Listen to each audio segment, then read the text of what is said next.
बिस्मिल्लाहिर्रहमानिर्रहीम। अस्सलाम वालेकुम नाज़रीन, मैं हूं आपका होस्ट, आपका दोस्त नासिर मोहम्मद अपने नए व्लॉग के साथ।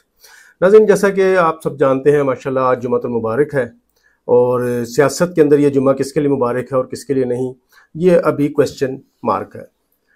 नाज़रीन, जैसा कि आप जानते हैं, तोशाखाना केस चल रहा है, इमरान खान साहब के ऊपर बहुत सारे केसेस चल रहे हैं। उसमें जो मेन है आजकल जो मीडिया की जीनत बना हुआ है सोशल मीडिया पे, जिसका बहुत ज़्यादा शोर है, वो तोशाखाना केस है। और आज उसके अंदर जो है वो हाई कोर्ट की कुछ समाअत हुई, कुछ सुप्रीम कोर्ट में समाअत हुई, कुछ जो है वो ट्रायल कोर्ट में सेशन कोर्ट के अंदर समाअत हुई। जो जज दिलावर का आपको हम बताते हैं कि सुप्रीम कोर्ट ने कैसे आज फैसले सुनाए हैं, हाई कोर्ट ने क्या कहा है, सुप्रीम कोर्ट ने क्या कहा है, जज दिलावर ने क्या कहा है अपने कोर्ट में। नाज़रीन, जैसा कि आप जानते हैं कि हाई कोर्ट ने एक फैसला सुनाया था जिसके अंदर 7 दिन का उनको कहा गया था कि इस केस का जो है वो फैसला 7 दिन में करें। और फिर वो एक बड़ा मशहूर हुआ कि जी वो जज दिलावर ने जो है वो 3 दिन में ही उसका वन साइडेड का इल्ज़ाम लगा कि वन साइडेड जो है उन्होंने वो फैसला कर दिया और इस केस को काबिल समाअत करार देकर और अपनी अदालत में उस केस को लगा लिया। तो आज जो मेन काम हुआ है वो ये हुआ है कि उसी केस को, उसी बात को दोबारा रिपीट कर दिया गया है, जिसकी वजह से बहुत ज़्यादा पीटीआई में और पीटीआई के लोग जो हैं वो खुश हैं और खुशियां मना रहे हैं। जमान पार्क में खुशियों का समा है। पूरे पाकिस्तान में जहाँ जहाँ पीटीआई के वर्कर्स हैं या चाहने वाले हैं या उनके सपोर्टर्स हैं, वो सब बहुत खुश हैं। हाई कोर्ट के फैसले के मुताबिक जज दिलावर ने जिस केस को अपने पास लगाया था और उसको काबिल समाअत करार दिया था, उस केस को उस फैसले को जो है वो कालादम करार दे दिया और इस पर दोबारा सारी प्रोसीडिंग होगी। और अब तक जो प्रोसीडिंग हुई है वो मेरा ख्याल है कि एलिमिनेट हो जाएगी। लेकिन जबकि मैं एक जगह पढ़ रहा था, एक फैसले के अंदर एक लाइन थी कि आप अगर ये इस प्रोसीडिंग को जारी रखना चाहते हैं तो जारी कर रखें, या वकला जो है वो अपने दलाइल जो है वो जारी रख सकते हैं। तो इस हिसाब से देखा जाए तो जज दिलावर ने जितने अरसे से इस केस के अंदर बहुत ज़्यादा हाइप ली हुई थी, मीडिया जो था वो इसराब का शिकार था, अवाम कौम हर बंदा जो था वो इस केस को लेकर बहुत ज़्यादा तजस्सुस में मुब्तला था। अब हुआ ये है कि वो इतने दिन की जितनी भी कार्रवाई थी वो इस फैसले के हिसाब से सारी कालादम करार दे दी गई है, मेरा ख्याल है, मेरी नाकस राय के मुताबिक। अब ये केस पहले तो सबसे पहले ये केस दोबारा इस बात पे केस चलेगा कि क्या ये काबिल समाअत है कि नहीं है, जिसकी वजह से पीटीआई के लोग बहुत ज़्यादा खुश हैं। क्योंकि अभी वो जो लटकी हुई थी तलवार के, अब क्या कहते हैं, इमरान खान जो है नाहल हो जाएंगे, अब फैसला आ जाएगा, अब ये हो जाएगा, अब वो हो जाएगा, वो फिलहाल जो है वो तलवार दोबारा म्यान में रख ली गई है। मतलब मैं केस की और नाहली की तलवार की बात कर रहा हूँ, इसको कोई गलत तलवार ना समझा जाए। तो वो केस जो है वो जो तलवार है वो अभी फिलहाल इमरान खान के सर से हट गई है, जिसे हम नाहली की तलवार कहते हैं, वो अभी जो है फिलहाल हट गई है। मैंने कहा था अगर इमरान खान को तोशाखाना के ऊपर सजा हुई तो फिर बहुत सारे लोगों के नाम आएंगे, फिर बहुत सारे लोगों के लिए ये मसला बन जाएगा। मुझे तो ऐसा लग रहा था, जैसे मैंने पहले पिछले ही इसी व्लॉग में कहा था, कि मुझे ऐसा लगता है ये सारे केसेस सिर्फ इसलिए हैं कि इमरान खान को जो है वो मसरूफ रखा जाए और वो अवामी राब्ता मुहिम से या अवाम के राब्ते से दूर हो जाए। वो आए दिन जो जलसा कर रहे थे या वो आए दिन रैली निकाल रहे थे, उनसे दूर रखने के लिए उनको अदालत अदालत खेलने पर मजबूर कर दिया गया। अब वो सियासत कम और अदालत अदालत ज़्यादा खेल रहे हैं। तो ठीक है, आपकी अगर ये स्ट्रेटजी थी या जिसकी भी स्ट्रेटजी थी, उसने कमाल की स्ट्रेटजी अपनाई। हाई कोर्ट ने ही एक और फैसला सुनाया है कि जो इमरान खान साहब ने दरख्वास्त दी थी कि जी मेरा हक के दिफा जो है उसको ख़त्म कर दिया गया, जिस पर हाई कोर्ट ने जो है वो नोटिस जारी कर दिए हैं। और देखते हैं, क्योंकि जज दिलावर साहब ने जो वो बहुत सारे मामला को इस तरह से हैंडल किया कि वो उनके ऊपर बहुत सारे शकूक व शुबात बढ़ते गए, जिसकी वजह से इमरान खान साहब ने हाई कोर्ट में दरख्वास्त दी कि मुझे हक के दिफा नहीं दिया जा रहा। तो उस दरख्वास्त को जो है वो हाई कोर्ट ने काबिल समाअत करार दे दिया और उसके ऊपर नोटिस जारी कर दिए हैं। आपको याद होगा कि जज दिलावर ने जो है वो इमरान खान साहब के गवाहों की लिस्ट और गवाहों को जो है रिजेक्ट कर दिया था और उनको इनकार कर दिया था उनकी गवाही लेने से, तो जिसकी वजह से ये दरख्वास्त जमा हुई थी। और फिर आज वो हाई कोर्ट ने जिसे है वो मंजूर कर लिया है और उसके ऊपर नोटिस जारी कर दिए हैं। इसके ऊपर जब फैसला आएगा तो फिर उसका भी हम आपको इंशाल्लाह ज़रूर बताएंगे। नाज़रीन, जज दिलावर के फेसबुक पेज के मामले पर फिर जो है वो बहुत सारी मिस रिपोर्टिंग की जा रही है।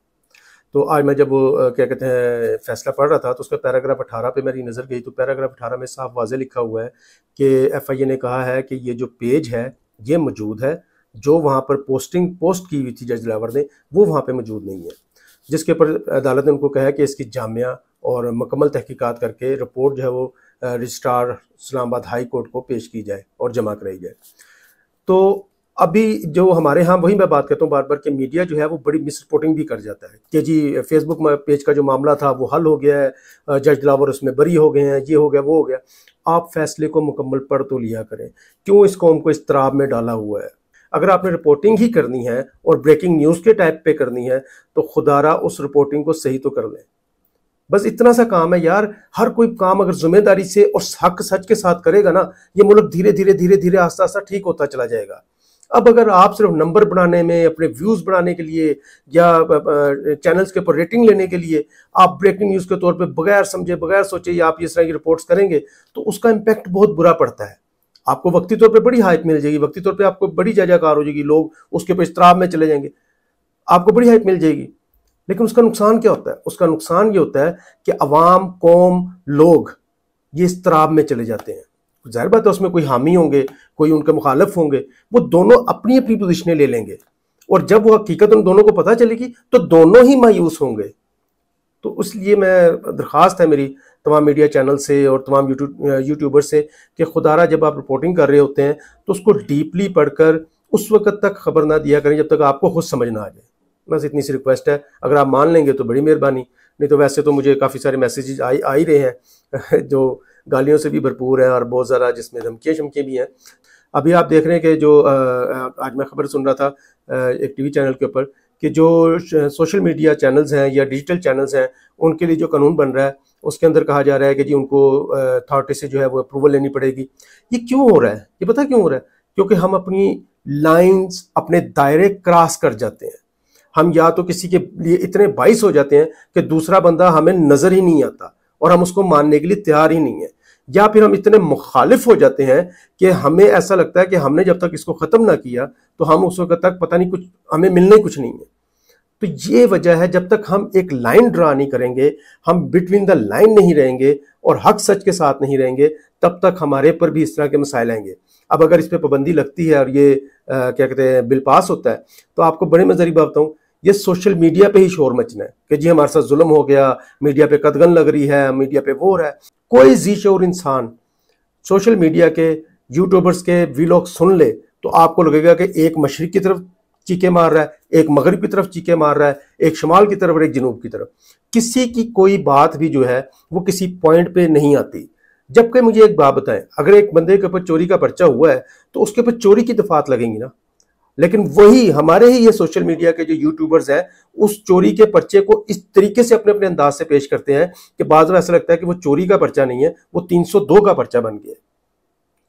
ये वो वजह है कि हम पर जो है इस तरह की पाबंदियां लगाने की जो कोशिश की जा रही है। जज ड्रावर साहब ने एक और नोटिस जारी किया है कि कल 8:30 बजे इमरान खान साहब जाती तौर पर हाजिर हों, जबकि उनको बताया गया कि इमरान खान साहब अपने चेकअप के लिए लाहौर गए हुए हैं और वो कल शायद पेश ना हो सके। तो उस पर भी जज ड्रावर साहब ने जो वो नोटिस जारी कर दिया है, देखते हैं क्या होता है। नाज़रीन, इसी दौरान सुप्रीम कोर्ट ने जो है इलेक्शन कमीशन का जो मौक़िफ़ था उसको मुस्तरद कर दिया है। उनका कहना है कि इलेक्शन कमीशन आइन की रूह से इलेक्शन कराने से इनकार कर ही नहीं सकता, और अगर उनकी ये दलील के पूरे मुल्क में इलेक्शन एक साथ होने हैं तो फिर कानून ने, आइन ने जो वज़राए आला को इख्तियार दिया हुआ है क्या कहते हैं असम्बली तहलील करने का, तो इलेक्शन कमीशन उसको जो है वो ओवर रूल कर रहा है या उसको पास कर रहा है या बाईपास कर रहा है, मतलब वो एक कानून शिकनी की तरफ जा रहा है। तो इस वजह से जो है वो इस दलील को भी नहीं माना गया और इलेक्शन कमीशन का जो मौक़िफ़ था, मामलात आप जानते ही हैं कि KPK में और पंजाब में इलेक्शन ना कराने के बहुत से जो है वजूहात पेश की गई। आज सुप्रीम कोर्ट ने उसके ऊपर जो है वो उनका मौक़िफ़ जो है वो मुस्तरद कर दिया है। कल इमरान खान ने BBC के प्रोग्राम में इंटरव्यू दिया, हार्ट टॉक में, जिसके एंकर है स्टीवन सेकर। तो उनको इंटरव्यू दिया, उसमें उनके बहुत सारे सख्त सवालात के जवाब दिए। ज़ाहिर बात है वो ज़रा सख्त सवाल करते हैं। आपको याद होगा कि इसहाक डार साहब भी उनके सामने बैठ गए थे, तो वो एक काफ़ी मसला बना था। तो इमरान खान साहब ने ये दूसरी बार उनको इंटरव्यू दिया, शायद इससे पहले फवाद चौधरी साहब भी उनको इंटरव्यू दे चुके हुए हैं। उसके सारे सवालात तो वही थे कि जी 9 मई का वाक़या हुआ, आपको ये इनरिलेवेंट कर रहे हैं या आपको ये ख़त्म कर रहे हैं, आपकी पार्टी ख़त्म हो गई, उसका वो इमरान खान साहब जवाब देते गए। लेकिन एक सवाल जो है वो कल से अब तक सोशल मीडिया पर उसका बहुत ज़्यादा शोर मचा हुआ है, हर बंदा उस सवाल के बारे में डिस्कशन कर रहा है, आम बंदा भी इस पर डिस्कशन कर रहा है। वो सवाल ये था कि आपके बच्चे कहते हैं कि इमरान खान साहब से एंकर ने सवाल किया कि आपके बच्चे कहते हैं आप सियासत छोड़ दें और बल्कि आप मुल्क ही छोड़ दें। तो ये सवाल जब किया तो लोग इसके ऊपर जो चैम गोइयाँ करते फिर रहे हैं, बहुत सारे जो एंकर हैं या यूट्यूबर्स भी हैं उस पर बात करते फिर रहे हैं कि जी शायद ये इंटरनेशनल इस्टेब्लिशमेंट की जो है वो जी शायद ये कोई इंटरनेशनल इस्टेब्लिशमेंट की हिंट है और इमरान खान को कोई ये पैगाम दिया गया है दबे लफ्ज़ों में कि जी आप सियासत छोड़ दें और मुल्क छोड़ दें। तो मैं ये सोच रहा था कि इस सवाल को इतनी हाइप क्यों दी जा रही है। उन्होंने एक सवाल किया और उनके बच्चों ने, ज़ाहिर बात उनके पास इन्फॉर्मेशन होगी क्योंकि इमरान खान साहब के बच्चों ने उनको कहा होगा कि पापा आप या पापा या अब्बू या जो भी कहा होगा या डैड का होगा कि आप सियासत छोड़ दें, बल्कि मुल्क छोड़ दें और हमारे पास आ जाएं। आप क्यों, ज़ाहिर बात है औलाद को एक कंसर्न होता है अपने बाप से कि जी आप पे हमला हुआ है, आप पे इस तरह से मामला चल रहे हैं, आप पे 200 से ज़्यादा केसेस हो गए हैं, आप सारा सारा दिन अदालतों में फिरते हैं। एक औलाद को तो अपने बाप से फिर कंसर्न होता है ना। मतलब कि मरीम नवाज साहबा याद होगा जब नवाज शरीफ साहब जो थे वो अदालतों में जाते थे और मरीम नवाज भी साहबा उनके साथ जाती थी, तो हर अदालत की पेशी के बाद जो मरीम नवाज साहबा जो मीडिया से टॉक करती थी और उसमें वो एक ही बात कहती थी कि मुझे बड़ा दुख होता है जब मेरे वाले साहब को जगह जगह हर जगह अदालत में जाना पड़ता है, हालांकि वो साथ होती थी। तो इमरान खान साहब के बच्चे तो उनके साथ भी नहीं है, वो तो बहुत हज़ारों मील दूर बैठे हुए हैं, तो ज़ाहिर बात है उनको कंसर्न होगा। तो उन्होंने ये बात की होगी और यही बात जो है वो एंकर पर्सन को जो है पता चली होगी या उन तक इन्फॉर्मेशन गई होगी, तो उन्होंने उस बात को दोहरा दिया। अब इस बात को भी हमारा मीडिया, हमारे सोशल मीडिया के जो लोग हैं या यूट्यूबर्स जो हैं वो इंटरनेशनल स्टैब्लिशमेंट के साथ जोड़ रहे हैं। ओ भाई, दुनिया में हर बंदे को इस वक्त अपने अपने मसाइल ही बहुत हैं, या उसको इसका पैगाम पहुँचाए, और वो भी एक एंकर के जरिए। अगर उन्हें कोई पैगाम पहुँचाना होगा, अगर उनको कंसर्न है, और शायद होगा भी, अगर उनको ये कंसर्न है और ये पैगाम पहुँचाना होता तो उसको एंकर के जरिए इस तरह पब्लिकली सवाल करने की जरूरत नहीं है उन लोगों को। वो डायरेक्ट फ़ोन करके भी पहुँचा सकते हैं, वो डायरेक्ट किसी बंदे के जरिए भी पहुँचा सकते हैं। तो लिहाजा प्लीज़, जो आप स्पेकुलेशंस करते हैं, इस तरह भी कैफियत पैदा करते हैं, सनसनी फैलाने की कोशिश करते हैं, इस तरह ना करें। वो एक सीधा सा सवाल था, उसका सीधा सा जवाब दे दिया गया, लेकिन उस सवाल को जिस तरीके से आप लोगों ने उठाया है, उफ, अल्लाह की पनाह। नाज़रीन, अभी बहुत सारी मामला चल रहे हैं, नई नई खबरें आ रही हैं। फिलहाल अभी तोशा खाना के केस के ऊपर समझ लें ब्रेक लग गई है, तो देखते हैं आने वाले वक्त में क्या होता है। मेरी इस वीडियो से किसी की दिलज़ारी हुई तो मैं पेश की माफ़ी चाहता हूँ। मेरे चैनल को सब्सक्राइब करें, लाइक करें, शेयर करें और कमेंट्स बॉक्स में लाजमी बताइएगा कि मेरी वीडियो कैसी लगी। अगली वीडियो तक के लिए इजाज़त चाहता हूँ। तब तक मुझे और पाकिस्तान को अपनी दुआ में याद रखिएगा। पाकिस्तान जिंदाबाद।